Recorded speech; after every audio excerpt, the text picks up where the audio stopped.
Hello বন্ধুরা, কেমন আছো তোমরা সবাই? আজকে কিন্তু আবারও চলে এসেছি তোমাদের সাথে নতুন একটা রান্নার ভিডিও নিয়ে। বরমশাই আজকে বাজার থেকে পাঙাশ মাছ নিয়ে চলে এসেছে। এই মাছে কিন্তু প্রচুর পরিমাণে তেল থাকে, আর এত গরমের মধ্যে এই মাছ খাওয়া তো একদমই উচিত না। তাই জন্যই বরমশাইয়ের ওপর আমি অনেকটা রেগে গিয়েছিলাম আর বলেছিলাম মাছ যেরকম এনেছো ওরকম তুমিই রান্নাটা করো। যাই হোক, আগের দিন মাটন রান্না করে খাইয়েছে, আজকে কি আর মাছ রান্না করবে? আমিই চলে গেলাম রান্নাঘরে। লবণ দিয়ে কিন্তু মাছগুলোকে ভালো করে ডলে ডলে পরিষ্কার করে নিয়েছি। এরপর মাছগুলো জল ঝরিয়ে আমি কিন্তু পরিমাণ মতন লবণ আর হলুদ মাখিয়ে মাছগুলোকে রেখে দিয়েছি। আর এদিকে কড়াই গরম করে দিয়ে দিলাম অনেকটা পরিমাণে তেল ভালো করে গরম হয়ে আসলেই মাছগুলোকে কিন্তু একে একে তেলে ছেড়ে দিলাম। পাঙাশ মাছ ভাজা কিন্তু ভীষণই কষ্টের, কারণ এই মাছের থেকে তেল কিন্তু প্রচুর গায়ে ছেটে। আস্তে ধীরে মাছগুলোকে কিন্তু ভালো করে ভেজে নিয়েছি। বাড়িতে দেখতাম বাবা পাঙাশ মাছ আনলেই মা একটু কড়া করেই ভাজতো, সেই কথা ভেবে আমিও কিন্তু মাছগুলোকে একটু লাল লাল করেই ভেজে নিয়েছি। আর মাছের তেলের কথা কি বলবো, যেটুকু তেল দিয়েছিলাম তার থেকেও বেশি তেল হয়ে গেছে কড়াইতে।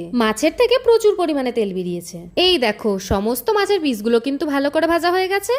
এরপর ওই তেলেই আমি কিন্তু আগে থেকেই কেটে রাখা আলুগুলোকে পরিমাণ মতন লবণ আর হলুদ দিয়ে ভালো করে ভেজে নিচ্ছি। আলুগুলোকে লাল লাল করে ভেজে তুলে রেখেই ওই তেলেই এবার আমি ফোড়নে দিয়ে দিচ্ছি জিরে, তেজপাতা আর শুকনো লঙ্কা। ফোড়নটাকে 2-3 সেকেন্ড ভালো করে ভেজে নিয়েছি। আর ফোড়নের থেকে সুন্দর গন্ধ বেরিয়ে আসলেই আমি এখন এর মধ্যে দিয়ে দিচ্ছি আগে থেকে কেটে রাখা একটা পেঁয়াজ। পরিমাণ মতন লবণ আর হলুদ দিয়ে পেঁয়াজ কুচিটাকে কিন্তু আমি ভালো করে ভেজে নিচ্ছি। পেঁয়াজটা একটু লাল লাল হয়ে আসলেই আমি এখন এর মধ্যে দিয়ে দিচ্ছি আদা আর কাঁচা জিরের একটা পেস্ট। সবসময় তো আমরা জিরের গুঁড়োই খাই, কিন্তু যদি কাঁচা জিরে বাটা কোনো তরকারিতে দেওয়া হয় তাহলে কিন্তু সেই তরকারির টেস্ট আরো বেড়ে যায়। দেখো, আদা জিরের পেস্ট তো আমি আগেই দিয়ে দিয়েছি। আর এখন আমি এর মধ্যে দিয়ে দিলাম পরিমাণ মতন লঙ্কার গুঁড়ো, একটা টমেটো কুচি আর স্বাদ মতন চিনি। সমস্ত কিছু কিন্তু আমি বেশ কিছুক্ষণ সময় ধরে নেড়েচেড়ে কষিয়ে নিচ্ছি। মশলাটা ভালো করে কষানো হয়ে গেছে। মশলার থেকে একটু তেল ছেড়ে দিলেই আমি কিন্তু এখন এর মধ্যে দিয়ে দিচ্ছি আগে থেকে ভেজে রাখা আলুগুলোকে। অল্প অল্প করে জল অ্যাড করে মশলার সাথে কিন্তু আলুগুলোকে আমি ভালো করে নেড়েচেড়ে কষিয়ে নিচ্ছি। আর এখন আমি এর মধ্যে দিয়ে দিচ্ছি আগে থেকে ভেজে রাখা মাছগুলোকে।